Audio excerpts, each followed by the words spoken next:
Assalamualaikum warahmatullahi wabarakatuh. Terima kasih buat teman-teman semua yang udah mau jawab salam dari saya. Semoga teman-teman semua selalu dalam keadaan sehat, selalu dalam lindungan Tuhan Yang Maha Kuasa, juga selalu mendapatkan rezeki yang berlimpah ya untuk kita semua. Amin.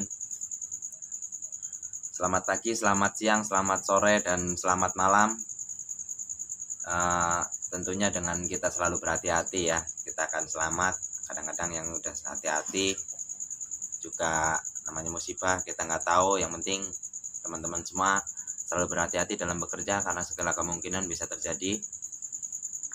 Oke, jadi gini ya teman-teman ya, mungkin teman-teman semua atau mungkin buat teman-teman yang menggunakan AC pernah ngalamin yang namanya indoornya suka netes. Di bagian dalam AC-nya kurang dingin atau mungkin bisa ngeblok es di bagian evaporator indoor. Nah, kali ini saya coba mau sedikit berbagi ya sama teman-teman beberapa penyebab yang bisa menyebabkan evaporator itu menjadi ngeblok es ya atau bersalju. Tapi sebelum lanjut ya teman-teman ya, silahkan buat teman-teman yang udah punya kopi diminum kopinya. Karena saya di sini udah ada kopi, jadi mau saya minum. Nah, buat teman-teman yang belum punya kopi, silahkan teman-teman buat dulu. Kita sambil ngopi-ngopi supaya kita ngobrolnya bisa lebih enak ya.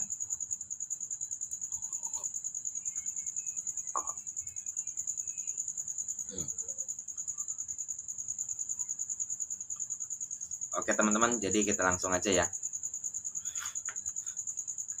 Jadi gini teman-teman, beberapa penyebab yang bisa menyebabkan bagian evaporator itu menjadi beku atau terjadi adanya biang es. Ini teman-teman salah satunya ya, kita langsung aja ya. Salah satunya adalah teman-teman perlu perhatikan di bagian filter ya.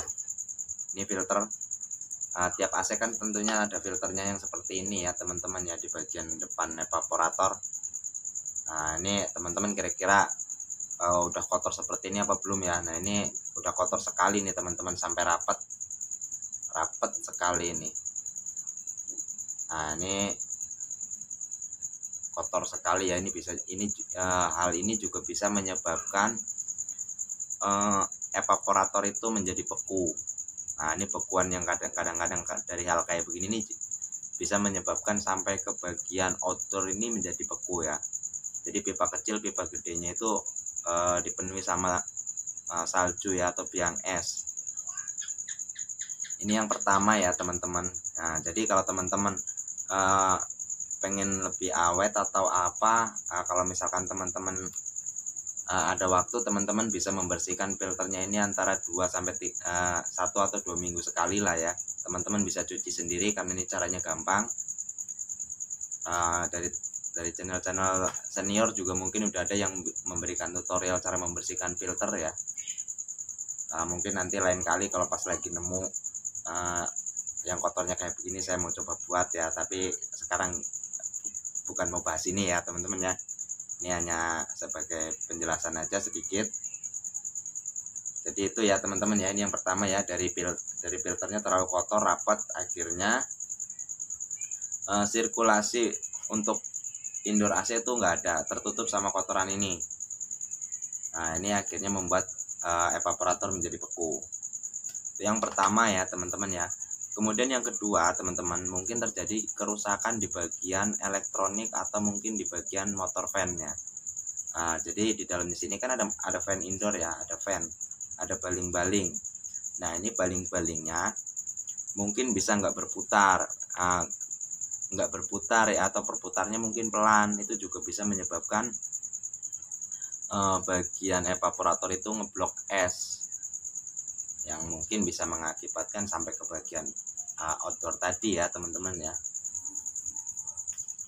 Nah, itu kalau bagian fan itu mungkin bisa terjadi adanya kerusakan di bagian motor fan-nya, atau mungkin di bagian kapasitornya itu sudah lemah atau bahkan mungkin sudah mati. Nah, itu mesti dicek ya teman-teman ya. Oh ya teman-teman yang udah punya kopi silahkan sambil diminum kopinya.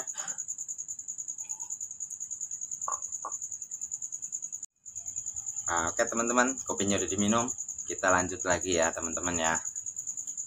Nah itu tadi dari fan-nya ya. Kalau dari fan itu kerusakannya antara kapasitor sama motor. Jadi mungkin jadi fan indoornya nggak mau berputar, atau dikarenakan karena karena kerusakan, atau ada kapasitor yang rusak. Nah kalau teman-teman yang lagi nonton ini pengguna ya, atau mungkin teman-teman yang menggunakan AC lagi ngalamin, kalau memang teman-teman nggak bisa, mendingan teman-teman panggil teknisi kepercayaan untuk memperbaikinya. Kemudian yang ketiga nih teman-teman, yang ketiga ini kan ada evaporator ya di bagian indoor. Ini saya ada evaporator yang udah copot, tapi ya nggak apa-apa, ini hanya sebagai contoh ya, mudah-mudahan teman-teman bisa paham lah, bisa ngerti. Kalau memang seandainya itu ya nanti ya anggaplah bisa ngerti lah, biar saya seneng lah. Nah jadi gini ya teman-teman, nah ini bagian depan, bagian depannya seperti ini.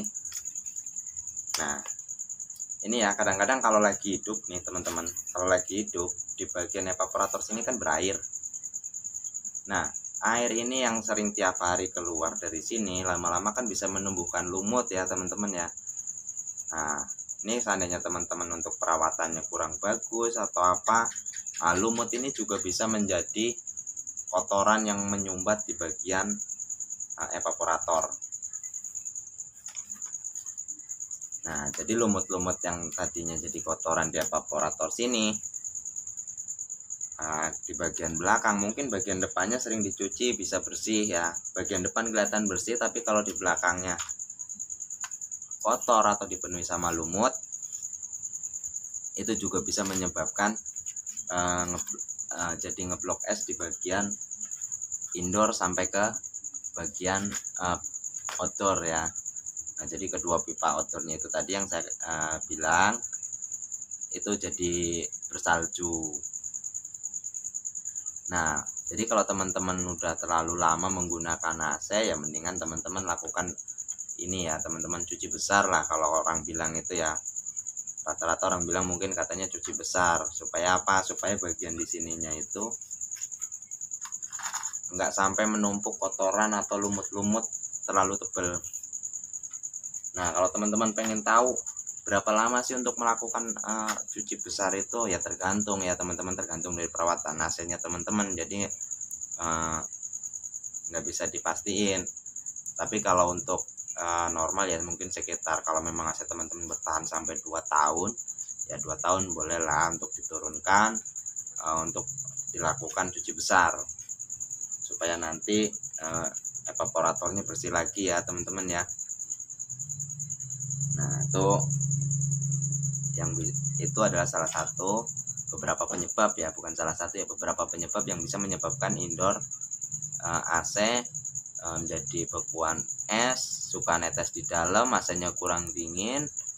Nah bekuannya ini sampai ke bagian outdoor. Dengan kata lain ya, ke bagian outdoor itu, di outdoornya itu nggak beku semua ya teman-teman ya, tapi biasanya nyampe di bagian pipa ya, pipa kecil pipa gedenya itu ikut beku semua. Itu bisa jadi ya, kata garis besarnya ya karena kotor lah teman-teman, garis besarnya. Nah kalau teman-teman nanya gimana kalau dengan bocor ya, bagian ubennya atau mungkin bagian evaporatornya itu ada yang bocor. Nah kalau setahu saya ya teman-teman ya, kalau dikarenakan bocor freon itu biasanya tidak sampai kedua pipanya beku. Nah, biasanya cuma sampai beku sampai di indoor, tapi nggak sampai berbalik sampai ke pipa gede yang di indoor ya, di outdoor. Jadi nggak sampai ke press baliknya itu ikut beku, itu biasanya enggak ya teman-teman ya, paling pipa bagian kecilnya. Nah itu kalau karenakan bocor. Nah jadi gitu ya teman-teman ya, itu ada beberapa penyebab yang bisa menyebabkan